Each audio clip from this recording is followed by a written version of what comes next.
నేను ఇన్స్టాలో ఒక వీడియో చూసిన నార్మల్గా.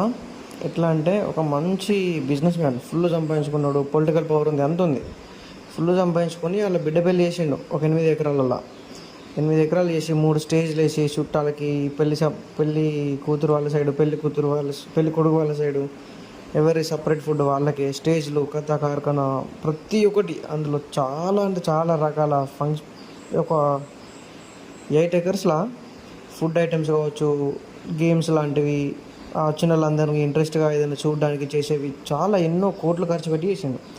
ఆ వీడియో కింద కామెంట్లు ఏమైనా ఉన్నాయంటే ఇన్స్టాగ్రామ్లో, అంత దోచుకున్న డబ్బే, అంతగానం పెడితే ఏమొస్తుంది, అంత ఖర్చు పెట్టడు దేనికి, ప్రజలకు సేవ చేయవచ్చు కదా, ఎవరికైనా ఫ్రీగా ఇవ్వచ్చు కదా లేని వాళ్ళకు అని చెప్పి కామెంట్ పెట్టారు. వాడు ఎందుకు ఇస్తాడు ఫ్రీగా? మనం ఆలోచించేది ఇట్లయినా, వాడు ఎందుకు ఇస్తాడు ఫ్రీగా? వాడు సంపాదించుకున్నాడు, వాడు కష్టపడ్డాడు, వాడు తెలుగుతాడు, వాడు పైకి వచ్చాడు, వాడి బిడ్డ పెళ్ళి వాడికి నచ్చినట్టు చేసుకుంటాను. ఇప్పుడు ఈ కామెంట్ పెట్టినాడు కూడా ఇస్తాడా? ఫ్రీగా ఇవ్వమంటే ఇస్తాడు? కనుకన్నా నీతులు ఇవ్వడనే చెప్పొచ్చు.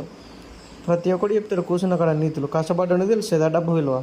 ఇంకోటి అంత నెగిటివ్గా వాడిని చూస్తున్నారు. అదే వాళ్ళ కూతురు మ్యారేజ్లో 8 ఎకరాల ల్యాండ్లో ఫంక్షన్ హాల్ వాళ్ళకి, అందులో పనిచేసే వాళ్ళకి, ఫుడ్ ప్రిపేర్ చేసే వాళ్ళకి, టెంట్ హౌస్ వాళ్ళకి, లైటింగ్ వాళ్ళకి, క్లీన్ చేసే వాళ్ళకి, ఇంకేంటి అయ్యగారులకి, ఎంతోమందికి ఉపాధి దొరికింది. ఎన్ని రోజులు? దగ్గర 10 to 15 days. 8 ఎకర్స్లో వర్క్ అంటే 10-15 days వాళ్ళకు ఉపాధి దొరికింది చాలామంది పేదోళ్ళకి. అది నిజమే కదా. కాంట్రాక్టర్లు బలిసిన వాళ్ళు, వానికి కింద వాళ్ళు అయితే పేదోళ్ళు కదా కొందరు, వాళ్ళకైతే దొరికింది కదా. ఇట్లా చూడరు ఎవరు. ఎందుకంటే మనకు పాజిటివ్ అనేది నెగిటివే కావాలి మన వాళ్ళకి. ఇప్పటికైనా మనల్ని ఇండియన్స్ చాలా మారాలి అని చెప్పి నేను కోరుకుంటున్నాను.